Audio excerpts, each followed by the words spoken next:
ห็นใจผมบ้างเพียงแค่น้ำค้างใบหญ้า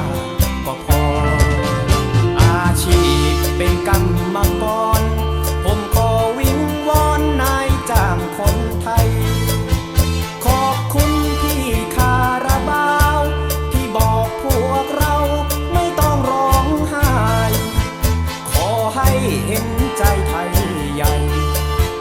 ขอให้เห็นใจไทยใหญ่รักชาติเมืองไทยลำบากจริงๆวันหน้า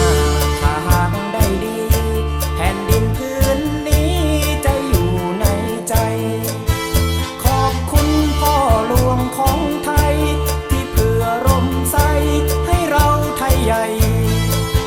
ชีวิตของเราไทยใหญ่ชีวิตของเราไทยใหญ่ขอมอบถวายให้กับในหลวง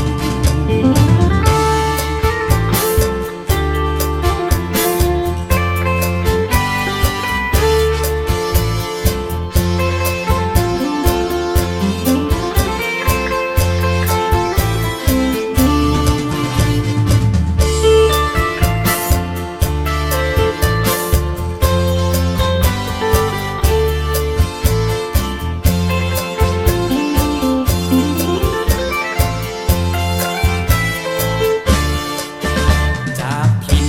แผ่นดินรักชาติเข้ามาทำงานรับจ้างทั่วไป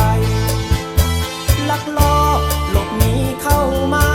อาศัยวันวาพักผ่อนนอนไปขอข้าวหลวงตากินก่อน